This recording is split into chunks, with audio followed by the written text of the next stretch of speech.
Глава 160. Инь-Юй неловко улыбнулся и спросил: «Ты все слышал?» Цуань Ичжэнь кивнул. Инь-Юй с выражением лица: «Ну что тут сказать?» кончиком пальца потер переносицу. «Ну, не все так плохо, любой нормальный человек услышал бы, с какой натугой сказаны эти слова, но Цуань Ичжэнь, похоже, воспринял только прямой смысл фразы и бросил короткое «а». Инь-Юй, видя, что тот принял его утешение за чистую монету, усмехнулся и добавил: «Сказать по правде, не стоит тебе обращать на это внимание. Ты ни в чем не виноват, правда. Просто ты такой, и это тоже хорошо».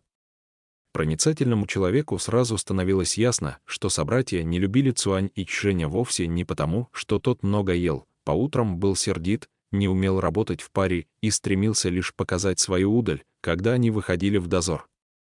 Говоря по существу, истинная причина их неприятия крылась в сказанном в последнюю очередь: он пришел позже всех, но получил больше всех. Цуань Ичжэнь кивнул. «Я тоже так думаю». Инь-Юй похлопал его по плечу. «Иди тренируйся. Это важнее всего. Об остальном не стоит переживать». И Цуань Ичжэнь спрыгнул с подоконника. Судя по направлению, в котором мальчик ушел, он и впрямь отправился тренироваться. Инь-Юй же закрыл окно, взял со стола священные тексты и тоже приступил к прилежным занятиям. После двух увиденных сцен Селянь похвалил: «Сань Лан, твой подручный поистине личность уникальная, обладающая прекрасными качествами». Однако тут же вспомнил, что минутами ранее Инь-Юй едва не отрезал Цуань Ичжэню голову лопатой повелителя земли, и спросил: «Снаружи все в порядке?» Хуачен показал ему, что происходит в настоящем времени.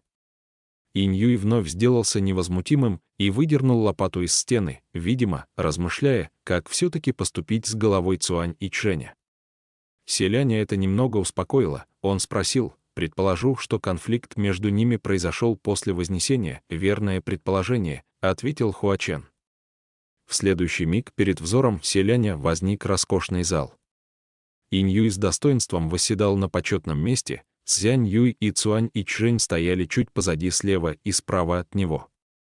Во дворец то и дело наведывались божества, и каждый принадлежал к пантеону верхних небес. Селянь увидел немало знакомых лиц: Лин Вэнь в мужском обличии, хладнокровного Пэйсу, еще искренне улыбающегося Лан Циньцу. Все прибыли в парадном одеянии, а сопровождающие их младшие служащие несли ярко-красные подарочные коробки. Весьма очевидно, что они находились в столице бессмертных, во дворце Инь-Юя.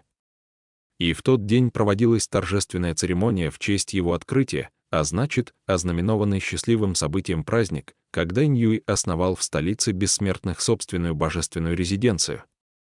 Селяню стало любопытно.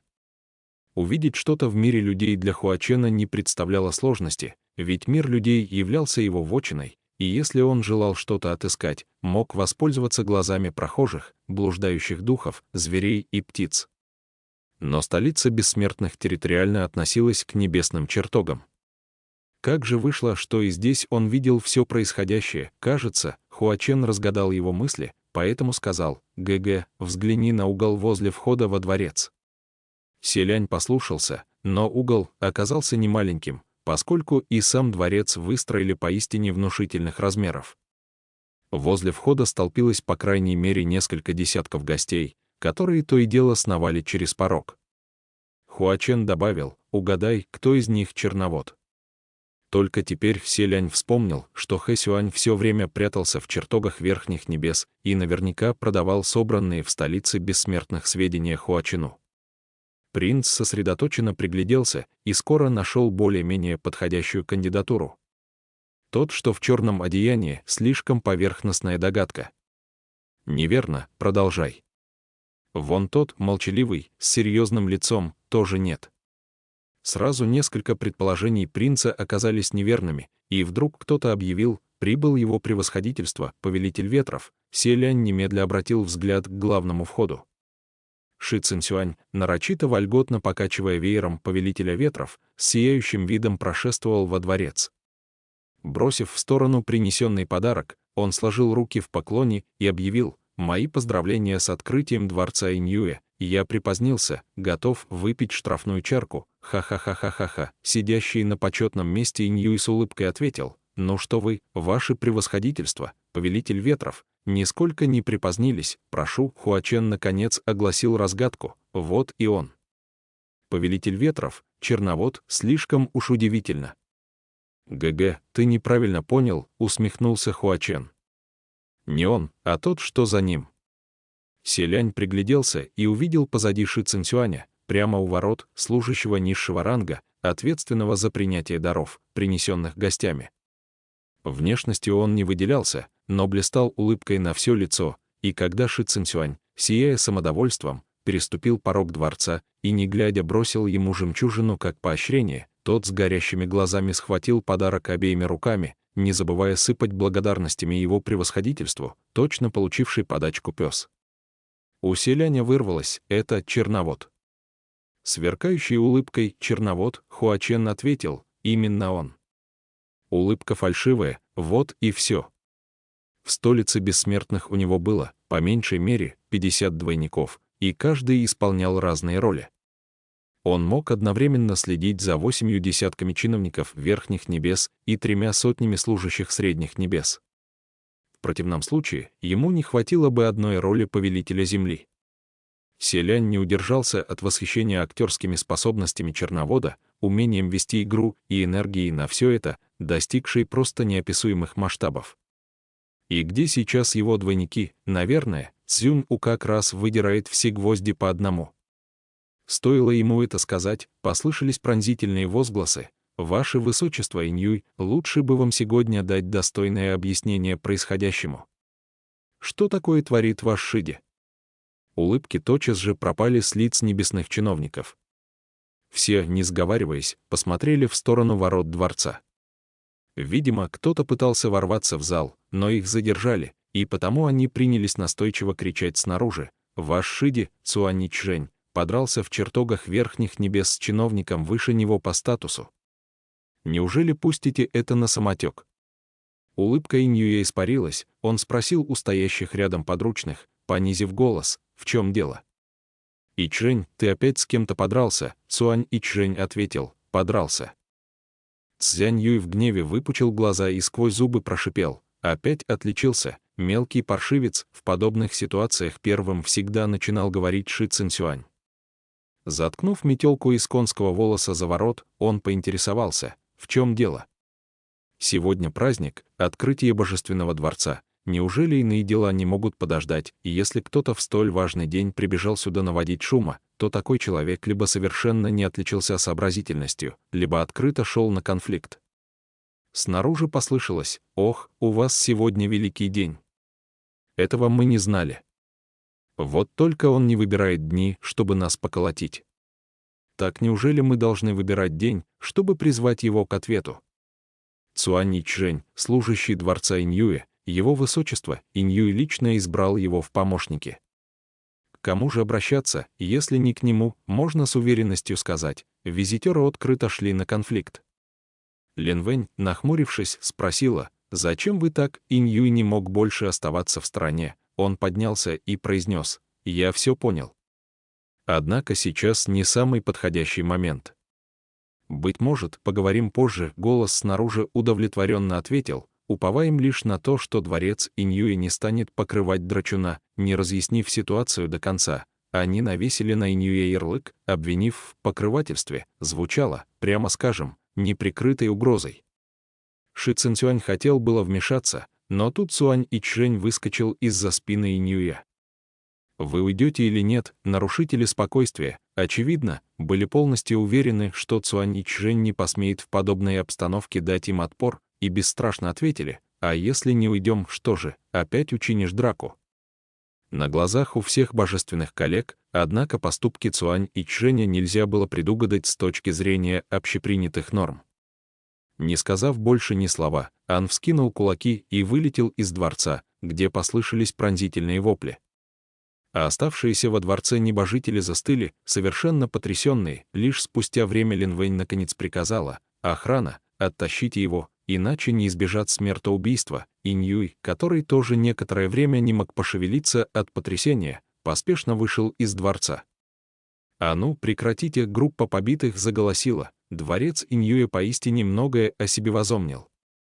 «Прекрасно, прекрасно!» Шисюн и Шиди объединились, чтобы притеснить других, тем же вечером в малом зале дворца Иньюя. Сам Иньюй ходил из стороны в сторону, покуда вокруг скакал взбешенный Цзяньюй. «Сегодня весь наш праздник полетел к чертям из-за мелкого паршивца». Селянь мог полностью понять злость Цзяньюя. Сам принц не придавал особого значения приему в честь открытия дворца, но многие небесные чиновники придерживались иного мнения. Это была церемония официального признания небожителя частью пантеона верхних небес. И сегодняшний инцидент, если привести не слишком уместное сравнение, ничем не отличался от срыва церемонии вступления на престол императора в мире смертных. Кто бы ни вышел из себя, Инь-Юй вздохнул. Ладно. Наверняка они первыми его задели. К тому же, инцидент случился не сегодня, а они намеренно выбрали именно этот день для визита. Что тут поделаешь, в чертогах верхних небес столько народу, почему же никто никого не задевает, а именно с ним случаются конфликты? Ты же знаешь, он не из тех, кто не даст сдачи, если на него нападут. Дело не в том, что никто никого не задирает, просто другие могут стерпеть, а он стерпеть не может. Это столица бессмертных, а не мир людей. Неужели нельзя сдержать обиду и вести себя немного скромнее? И если бы он сразу был поуживчивее и никого не провоцировал, другим сегодня и не представилось бы возможности нанести удар. А теперь все, уже позорились так опозорились. На глазах у стольких небесных чиновников. А сплетникам какое дело до того, кто первый начал? Они только и будут твердить, что дворец Иньюи бесцеремонно при всем честном народе устроил избиение. Кто станет разбираться, кто больше виноват, кто меньше? Думаешь, он был прав? Нет. Если начался конфликт и в ход пошли кулаки, значит, ты не прав. Он ни черта не понимает. Только и знает, что добавлять нам хлопот. Разразившись гневной тирадой, Цзяньюй наконец покинул зал вне себя от злости. Иньюй же остался на месте, охваченный беспокойством. Спустя какое-то время он обернулся и увидел сидящую на оконном переплете темную фигуру. Знакомая картина вновь испугала Иньюя. «Что ты опять тут сидишь? Когда ты вернулся?» Что это за привычка такая? Проигнорировав вопрос, Цуань Ичжэнь лишь произнес: «Они первыми начали меня бранить». Иньюй было открыл рот, но сразу закрыл. Затем сказал: «Ох, Ичжэнь, не принимай близко к сердцу сказанное Цзяньюем». Но Цуань Ичжэнь упрямо твердил, не обращая внимания на его слова: «Они первыми начали меня бранить. Я их вовсе не знаю, а они называли меня служащим низшего ранга, ни с того ни с сего отругали, насмехались надо мной и приказали катиться прочь, не стоять на пути. Я велел им извиниться, но они не стали. Тогда я их побил. Только получив тумаков, они закрыли рты. Иначе я бы не начал бы драку».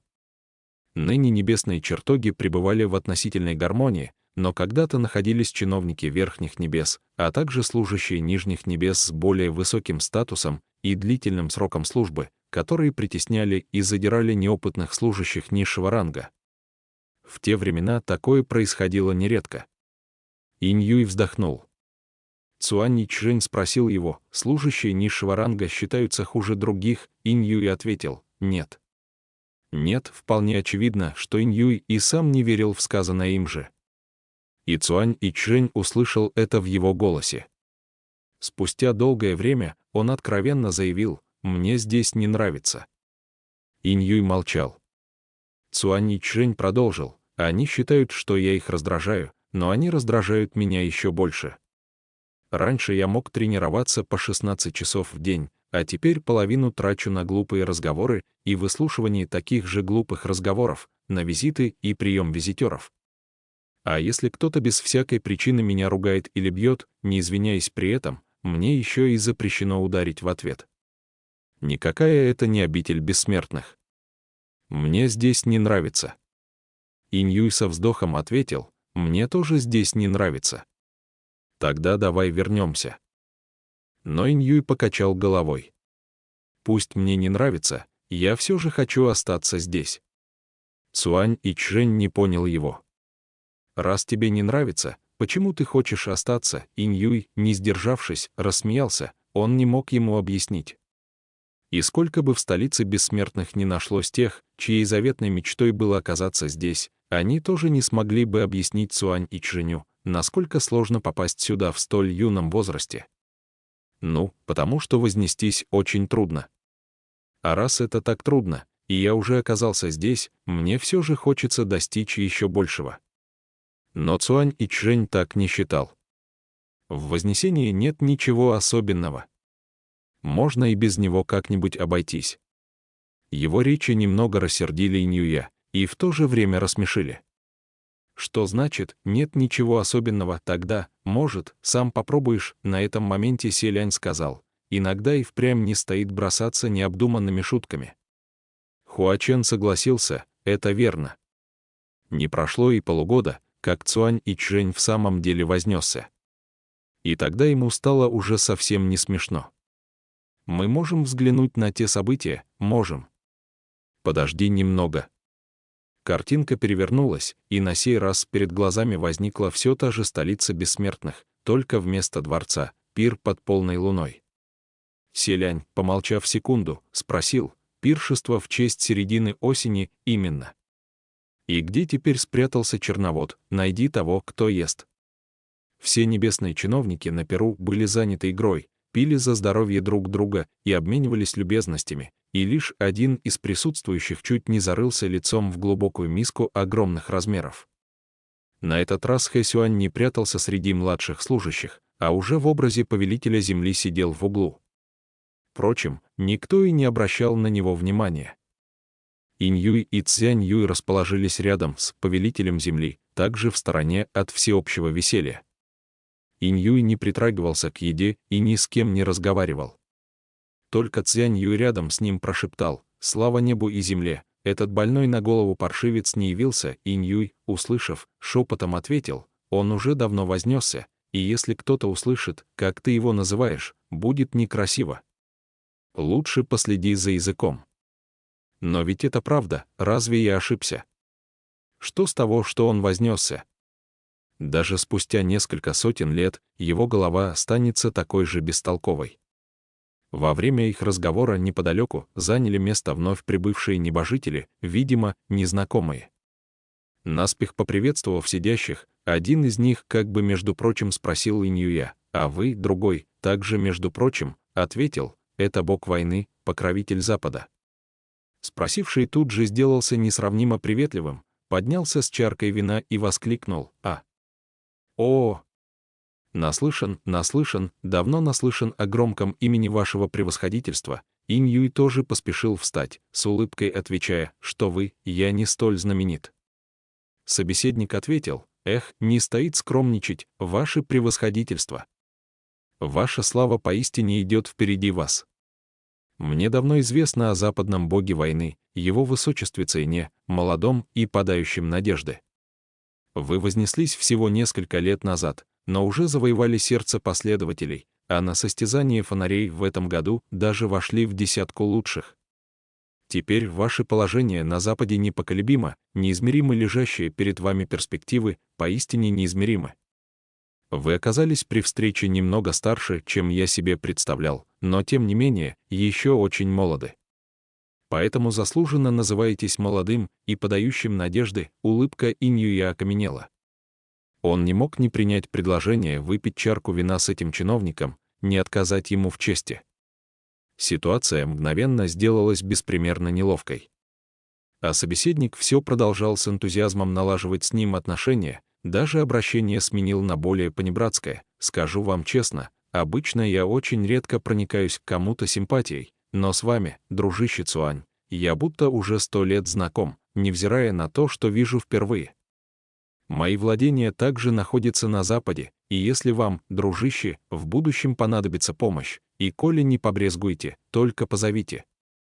Мы можем рассчитывать друг на друга». Ха-ха-ха, он рассмеялся легко и беззаботно, так же легко и беззаботно рассмеялись и те присутствующие, кто уже знал Иньюя.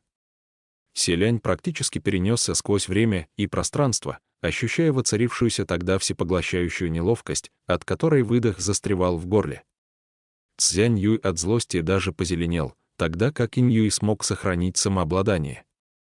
Его рука дрогнула, но все же удержала чарку. Мне очень неловко, но как раз когда Инь Юй собирался разъяснить недоразумение, кто-то воскликнул: «Прибыл Цзин».